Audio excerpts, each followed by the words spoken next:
ओम श्री जगदम्बा जगदम्बिकायै नमः। ओम ऐं ह्रीं क्लीं चामुंडै विच्चे। ये जो सर्व कुछ है, जो कुछ दिख रहा है, वो सब कुछ भगवती ही है।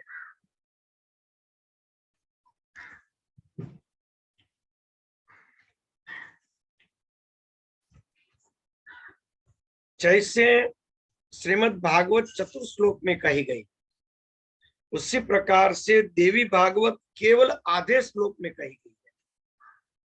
सर्वम अखिलम इदम अवहनम नान्यदस्ति सनातनम। सब कुछ मैं ही हूं और दूसरा कोई नहीं। मैं ही सनातन, मैं ही सनातन सो, मेरे सिवा कोई और सनातन नहीं है, केवल वही। जो केवल है वो एक ही है, दो हो ही नहीं सकता। हम लोगों की आगे बात हो चुकी है, फिर भी यहाँ पे वो प्रस्तावना के रूप में लेंगे। जिन जिन पुस्तकों के अंदर मातृ प्रधानता दी गई, स्त्री प्रधानता दी गई, उनके अंदर परमात्मा को, उस केवल तत्व को स्त्री के रूप में अभिव्यक्त किया गया, क्योंकि वो न स्त्री है न पुरुष है। वो स्त्री और पुरुष दोनों भाव से, दोनों आकृति से, दोनों प्रकार की प्रकृति से परे है। वही स्त्रियों के अंदर अभिव्यक्त होता है, वही पुरुषों के अंदर अभिव्यक्त होता है। स्त्री प्रधान, मातृ प्रधान जो शास्त्र लिखे गए, उसके अंदर परमात्मा को माँ के रूप में दिखाया गया, भगवती के रूप में दिखाया गया परमात्मा, और प्रकृति को ब्रह्मा विष्णु महेश के रूप में उसको दिखाया गया। परमेश्वर को, ईश्वर को प्रकृति के रूप में दिखाया गया, और भगवती को, ब्रह्म को भगवती के रूप में दिखाया गया। इसलिए क्या कहा जाता है,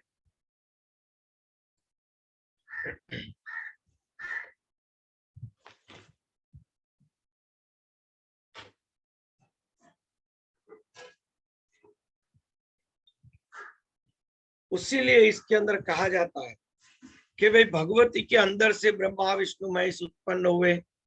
यानी भगवती कौन है? वो केवल्य तत्व है, वो साक्षात ब्रह्म घनीभूत तत्व है। उसके अंदर से ब्रह्मा विष्णु महेश यानी तीन गुण यानी कि प्रकृति उत्पन्न हुई। तो ये बात सही है। तो सामने श्रीमद् भागवत, फिर विष्णु पुराण आदि आप देखें, शिव पुराण देखें, तो उसमें क्या कहा गया? तो उसमें ऐसे कहा गया कि परमात्मा पुराण पुरुष केवल तत्व है, उसके अंदर से भगवती उत्पन्न हुई, ये शक्तियां उत्पन्न हुई। तो उसके अंदर अर्थ ये होता है कि वह जो शास्त्र है वो पुरुष प्रधान है। जिस तरह से इसके अंदर स्त्री तत्व को, देवी तत्व को प्रधान गिना गया, उसको परमात्मा को देवी की उपमा गिनी गई, शुद्ध ब्रह्म को देवी की उपमा से प्रस्थापित किया गया, भगवती की उपमा से। उसी तरह वहां परमात्मा की देव की उपमा से परम तत्व को स्थापित किया गया। तो वहां पे क्या कहा गया? विष्णु ही सर्व कुछ है, शिव ही सर्व कुछ है, सती तो उसमें से प्रकट होती है, सती उसके अधीन है, ऐसा कहा गया। उसीलिए रामकृष्ण परमहंस जी ने उसकी स्पष्टता की है कि जिसको वेद ब्रह्म कहते हैं, मैं उसको काली कहता हूं। अब पढ़िए रामकृष्ण कथा में, इसका अर्थ क्या हुआ? जिसको वेद ब्रह्म कहते हैं उसको मैं काली कहता हूं। तो इसका अर्थ यही हो गया, जिसको वल्लभाचार्य जी ने कृष्ण तत्व कहा, जिसको व्यास मुनि ने कृष्ण तत्व कहा, जिसको व्यास मुनि ने शिव तत्व कहा, उसी को मार्कंडेय ऋषि आदि ने भगवती शब्द से संबोधा, मातृ शब्द से संबोधा। तत्व एक ही है। कहीं मातृ तत्व से संबोधित होता है, कहीं पितृ तत्व से संबोधित होता है। जिसको वेदों ने ब्रह्म कहा है उसको यहाँ पर भगवती कहा है, देवी भागवत, उसको देवी भागवत में देवी कहा गया है, वही ब्रह्म तत्व। और उसी ब्रह्म तत्व को श्रीमद् भागवत के अंदर कृष्ण कहा गया, उसी ब्रह्म तत्व को, उसी केवल्य तत्व को शिव पुराण के अंदर शिव तत्व कहा गया। अलग अलग शास्त्रों के अंदर अलग अलग नाम से उसी तत्व को संबोधित किया गया है। उसी को उपनिषद ब्रह्म कहते हैं, क्योंकि उनके लिए कोई नाम ही नहीं, कोई रूप नहीं, सभी नाम और सभी रूप उसी के हैं, वो सर्वत्र है।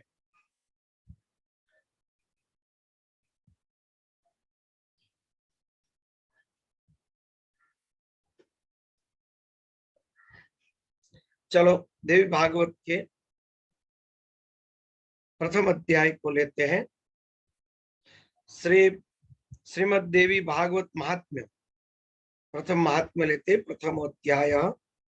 सूत जी के द्वारा ऋषियों के प्रति श्री देवी भागवत के श्रवण की महिमा का कथन करते हैं। सृष्टो या सर्ग रूपा जगत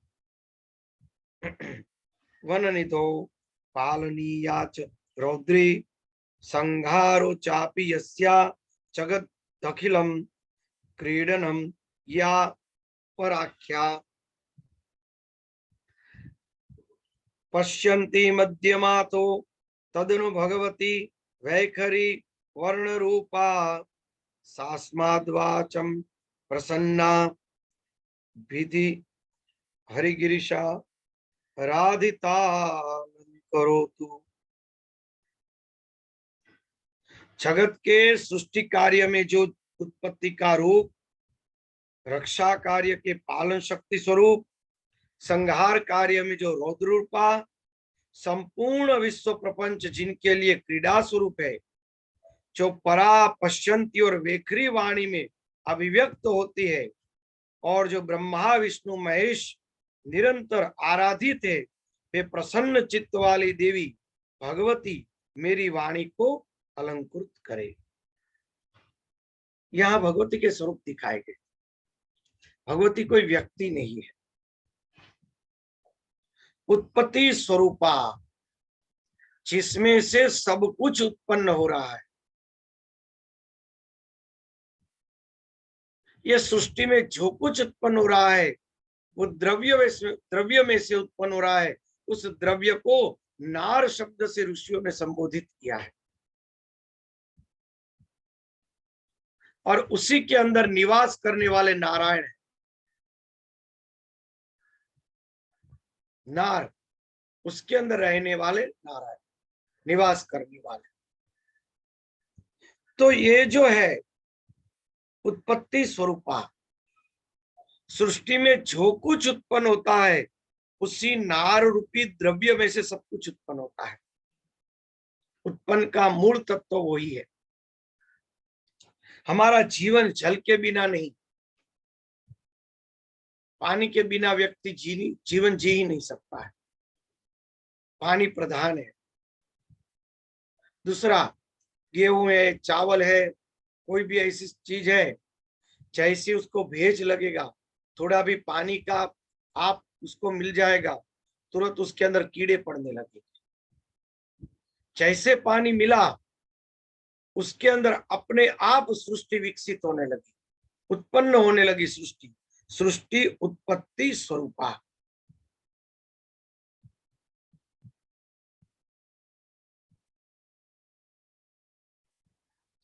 रक्षा कार्य, रक्षा में वो क्या करते हैं? क्या तलवार लेके भगवती घूम रही है? तो फिर इतने लोग पाप कर रहे हो तो उसको दंड क्यों नहीं दे रहे? तो रक्षा किसको कहेंगे? रक्षा का अर्थ क्या? रक्षा किसको कहेंगे? भाई हम लोग तो इतने परेशान हो रहे थे, इतने पुकारा, फिर भी हमारी तो किसी ने रक्षा नहीं की। कई लोग ऐसे कहेंगे। तो रक्षा का अर्थ क्या है? तो फिर यहाँ पे क्यों कहा रक्षा? रक्षा कार्य में पालन शक्ति स्वरूपा। सृष्टि के रक्षा कार्य में पालन स्वरूप का, यानी कि आप देखो 5000 वर्ष पहले हड़प्पा आदि संस्कृति थी गुजरात में जो निकली। हड़प्पा 5000 वर्ष पुरानी संस्कृति है, वो पूरा का पूरा नगर निकला। फिर ये पिरामिड आदि है, तो उसके अंदर से जो बीज निकलेगा, उसके अंदर से कोई वनस्पति का बीज निकलेगा, उसको बोओगे, वो उगेगा। तो 5000 वर्ष पहले वट वृक्ष उगता था, वैसा ही देखोगे तो आज भी वट वृक्ष वैसा ही है। उसमें से पुस्तकों में आपने उसका लिखा हुआ पढ़ा कि तब वट वृक्ष कैसा होता था, उसके पत्ते, उसके मूल, उसकी कोई भी चीज मिली तो वही डीएनए, वही वस्तु आपको 5000 वर्ष के बाद मिलेगी। ये कौन कर रहा है? अपने आप वो वट वृक्ष अपने गुणधर्म क्यों बदल नहीं देता है? बदलता है? कभी नहीं बदलता। वट वृक्ष में भी अनेक प्रकार के अलग अलग प्रकार के गुण वाले होते हैं, कोई छोटे पत्ते वाले, कोई बड़े पत्ते वाले। एक वट वृक्ष गिरनार के पास होता है, सफेद रंग जैसे पत्ते आते हैं, जहां पे अपने पातंजल ऋषि का अग्नि संस्कार किया गया। पातल ऋषि का वो उना के पास का स्थान है, गुजरात में, सौराष्ट्र में। तो वहां पे जो वट वृक्ष है, धन्वंतरी महाराज, सॉरी, पातल ऋषि भी वहां आए थे और धन्वंतरी जी भी वहीं पर आए थे और उसका अग्नि संस्कार वहां हुआ था। तो वो जो है, तो वो सफेद रंग के पत्ते हैं उस वट वृक्ष के। तो ये गुण धर्म है। तो उसके अंदर से आप डाली बोओगे, उसके बीज बोओगे, अनेक वर्ष तक वो अपने गुण धर्म वाला ही होगा, दूसरे गुण धर्म वाला नहीं होगा। तो इस प्रकार से देखेंगे तो पीपल का वृक्ष भी है, तो पीपल का वृक्ष, उसी प्रकार से देखेंगे तो अलग अलग प्रकार की जो वस्तुएं है, तो सब वस्तु अपने गुण धर्म अपने साथ वैसे के वैसे अनेक समय तक, लंबे काल तक वैसे ही गुण अपने पर संजो के रखते हैं। वो कौन करता है? उसी को कहते पालन। वो पालन प्रक्रिया है। आज एक सोफा है, तो सोफा समय शने शने धीमे धीमे धीमे वो क्षीण होगा। सीधे वो क्षीण नहीं हो जाएगा, प्रक्रिया स्पीडी नहीं होगी, धीमे धीमे क्षीण होगा। तो वो जो सोफा पड़ा है, तो वो अनेक परमाणुओं के मिलकर बना हुआ है। तो परमाणु कभी भी एक साथ एकदम से क्या एकदम वातावरण में फैल जाते हैं? कभी नहीं। वो सोफे के रूप में हमारे सामने पड़ा ही रहेगा अनेक वर्षों। तो वो उसका पालन करने वाला कौन है? सोफे को सोफे बनाकर हमारे सामने रखने वाला कौन है? पेड़ को पेड़ बनाकर रखने वाला कौन है? हवा को हवा बना के ऐसे ही रखने वाला कौन है? कपड़ों को कपड़ा ही बना के वैसे ही रखने वाला कौन? उसको कहते पालन स्वरूप। वो उसके गुण धर्म की रक्षा करते,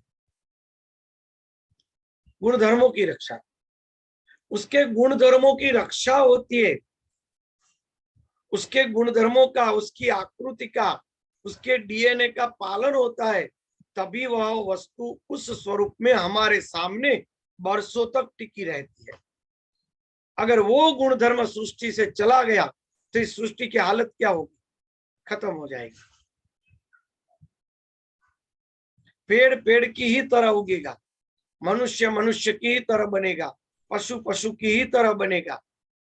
गैया देख के ही पता चल जाएगा ये गैया है, देख के पता चल जाएगा ये गैया है, उसमें कोई परिवर्तन नहीं रहता।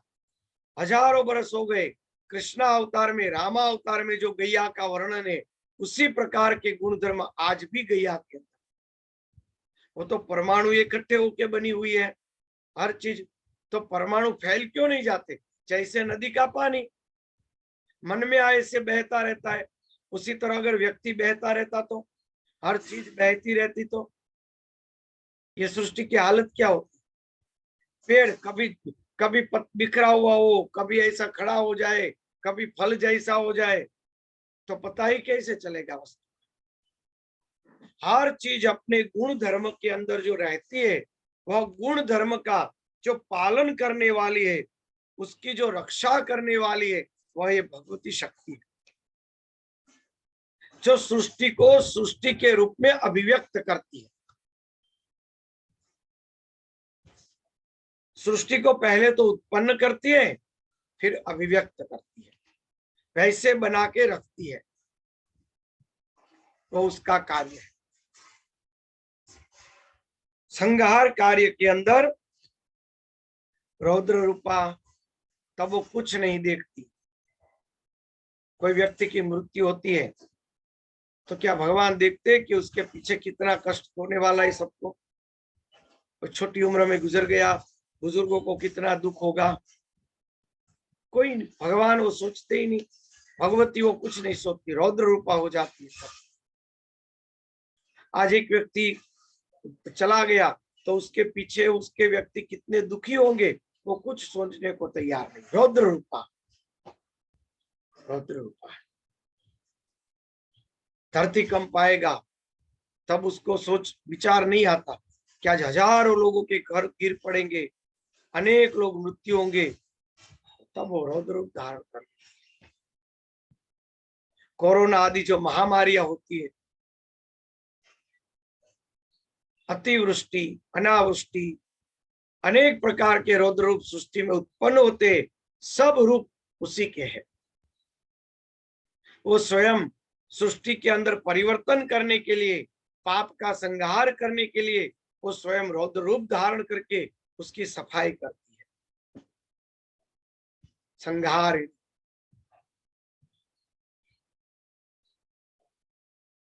जो परा पश्यंती और मध्यमा तथा वैखरी के रूप में वाणी के स्वरूप में अभिव्यक्त होती है। इसको थोड़ा डिटेल से लेते हैं।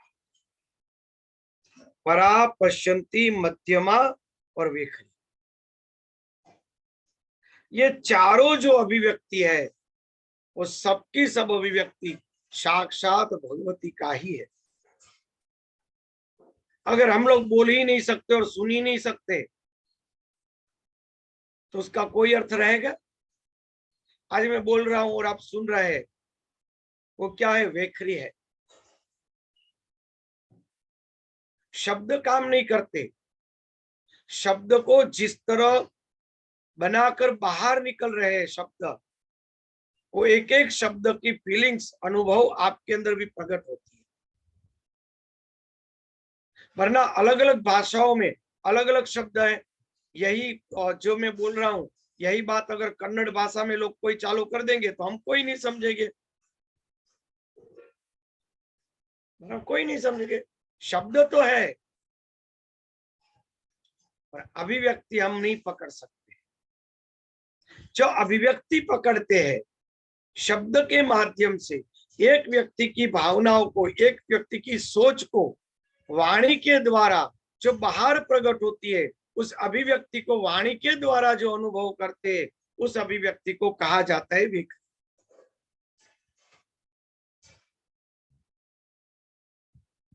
व्यक्ति अपने अनुभव को वाणी के द्वारा व्यक्त करता है तो उसको वेखरी कहा जाता है। वाणी के द्वारा अभिव्यक्त करना अपने अनुभव, अपनी बात को, अपनी भावनाओं।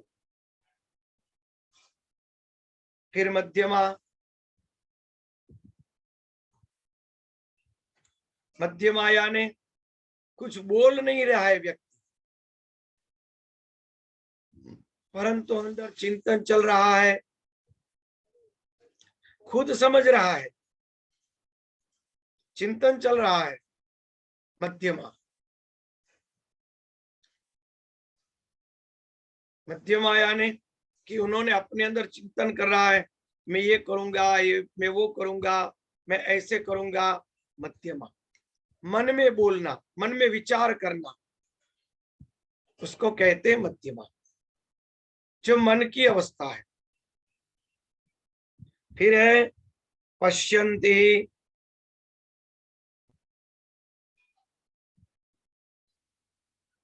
पश्यन्ति यानी देखना,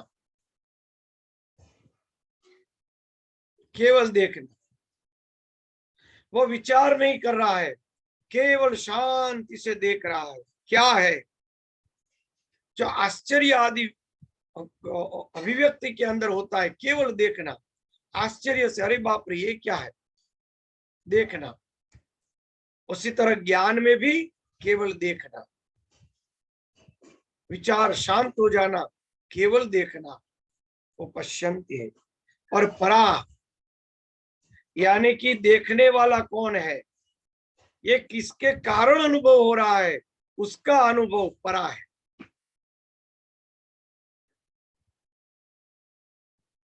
जिस कारण से हम देख रहे थे, जिस कारण से हम सोच रहे थे, जिस कारण से हम उस वाणी को अभिव्यक्त कर रहे थे, वो कारण परा है। परा यानी परमात्मा, परम, परा शब्द परम शब्द से उत्पन्न हुआ है, परा।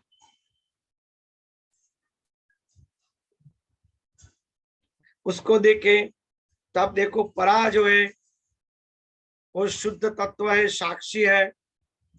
पश्यन्ति है, वह जीव है, दृष्टा है। फिर मध्यमा है, वो सूक्ष्म शरीर है जो स्वप्न के रूप में और विचार के रूप में अभिव्यक्त हो रहा है। और वेखरी है, ये स्थूल जगत है, स्थूल जगत। आप देखो ये जो स्थूल जगत है वेखरी है। आप कहेंगे स्थूल जगत को वेखरी गिन रहे हो, तो हाँ। मध्यमा यानी मन में बोलना। आप मन में बोलेंगे तो क्या हम सुन सकेंगे? नहीं। हम मन में बोलेंगे तो क्या आप सुन सकेंगे? नहीं, क्योंकि हम सब तो स्थूल जगत से जुड़े हुए हैं, सूक्ष्म जगत के साथ जुड़े हुए नहीं है। हमारा अंतःकरण इतना सूक्ष्म नहीं है कि सूक्ष्म के जगत के साथ हम जुड़ सके, इतना शुद्ध नहीं हुआ है, स्थूल जगत से कनेक्टेड है। तो स्थूल जगत वेखरी है। स्थूल जगत में कोई बात करनी है तो मन में बोलेंगे तो नहीं चलेगा, केवल देख के बात नहीं चलेगी, उसको वाणी के द्वारा अभिव्यक्त करना पड़ेगा, बोलना पड़ेगा, वाणी से अभिव्यक्त होना पड़ेगा। यानी वाणी स्थूल जगत है, जो विचार है वो सूक्ष्म जगत मध्यमा है। दृष्टा जीव जो है, अंतःकरण का दृष्टा, वह पश्यन्ति है और उनका साक्षी है वो परा है। ये सब कौन है? ये साक्षात भगवती स्वयं है। परमात्मा स्वयं मातृ स्वरूप से स्वयं परा के रूप में प्रकट होते, वही पश्यन्ति बनते हैं, यानी कि वो देखने वाला दृष्टा जीव बनता है, वही मध्यमा के रूप में सूक्ष्म शरीर धारण करता है और बाद में वेखरी के रूप में सृष्टि का अनुभव करता है।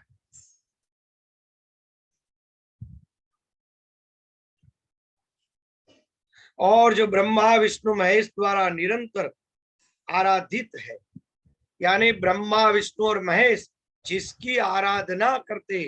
ब्रह्मा कौन है? रजोगुण है। विष्णु कौन है? ब्रह्मा सत्वगुण है, विष्णु रजोगुण है और शिव तमोगुण है। रजोगुण, सत्वगुण और तमोगुण, ये तीन गुण, ये तीन देवताएं हैं।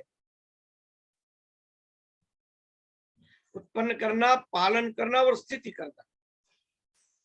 सत्व, रजस और तमस, ये तीनों गुण जिसकी आराधना करते हैं,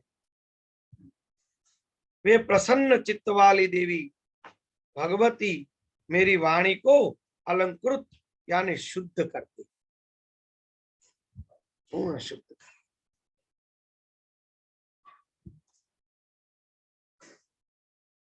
नारायणं नरकृत्यं नरं चैव नरोत्तमं देवीं सरस्वतीं व्यासं ततो जयमुदीयते।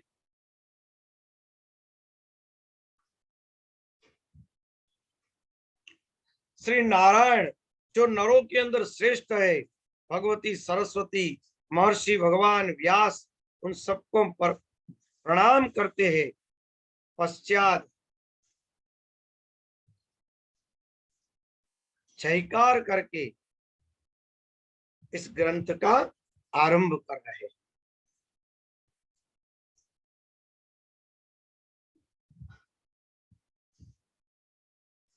चलो, आज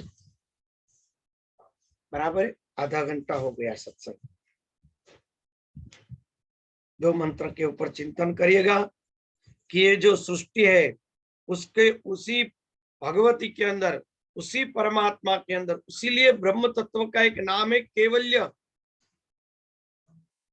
केवल्य, केवल्य शब्द, केवल का अर्थ क्या होता है?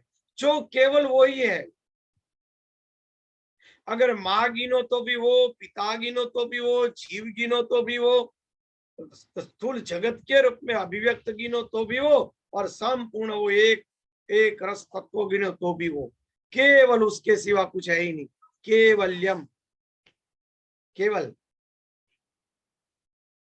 क्या कहेंगे कि लकड़ी के बड़े दरवाजे के अंदर केवल लकड़ी ही है, चाहे उसके फूल है, कमल है, पत्ते है, हाथी है, कुछ भी है, केवल लकड़ी ही है। एक लकड़ी का हाथी ले लो, उसमें सूंड है, पूंछ है, पैर है, कान है, मुंह है, पेट है, पर फिर भी सब कुछ केवल लकड़ी ही है। हाथ लगा के कहेंगे ये क्या है? सूंड है। तो कहा सूंड है मगर लकड़ी की है। ये पैर है तो पैर लकड़ी के है। तो कान, कान लकड़ी के है। ये पेट, पेट लकड़ी का है। केवल इसमें लकड़ी ही लकड़ी है। चाहे पेट हो तो भी भले, कान हो तो भी भले, पूंछ हो तो भी भले, पैर हो तो भी भले, सूंड हो तो भी भले, हाथ लकड़ी के हाथी में केवल लकड़ी ही लकड़ी है। चाहे वो भगवती के रूप में प्रकट हो तो भी भले, चाहे वो नारायण के रूप में प्रकट हो तो भी भले, चाहे वो शिव रूप में प्रकट हो तो भी भले, चाहे वो जीव रूप में प्रकट हो तो भी भले, चाहे पदार्थों के रूप में, सृष्टि के रूप में अभिव्यक्त हो तो भी भले, और चाहे इन सब का विनाश कर दे, केवल वो एक ही है। जिसको माँ को तो भी भले, पिता को तो भी भले, वो केवल्य तत्व इस भागवत के अंदर, देवी भागवत में मातृ प्रधान से पुकारा जाएगा। अब जहां जहां पे माँ शब्द लगाएंगे वो सब केवल शब्द से होगा। वो तत्व माँ के रूप में अभिव्यक्त होता है, उसी को हम मातृ स्वरूप से गिने। बराबर है ना? कोई प्रश्न है तो पूछ सकते हैं।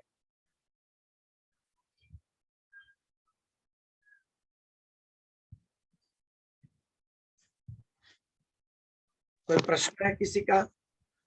नहीं स्वामी जी, चिंतन ही हुआ बस कि कैवल्य का अर्थ अभी तक मुझे नहीं समझ में आता था कि कैवल्य समाधि क्या होता है। आज स्पष्ट हो गया कि केवल वही रह जाए तो केवल हो गया। बस ये केवल, बोली कैवल्य। केवल्यम कहते हैं ना, केवल्यम। केवल्यम शब्द संस्कृत में कई जगह आता है। केवल्यम शब्द गुरु के लिए, ब्रह्म तत्व के लिए केवल्य शब्द रखा जाता है। केवल्यम ज्ञान मूर्ति, केवल ज्ञान मूर्ति। कौन सा ज्ञान? केवल उसी का ज्ञान, जहां दूसरा है ही नहीं, केवल उसी का ज्ञान। केवल, फिर दूसरा कुछ रहता ही नहीं। केवल्यम, केवल पद भी कहते, केवल पद प्राप्त कर लिया, केवल्यम। केवल्यम यानी केवल वही, दूसरा कुछ नहीं। चलो, हरिओम। हरिओम। प्रणाम स्वामी जी। रिकॉर्डिंग।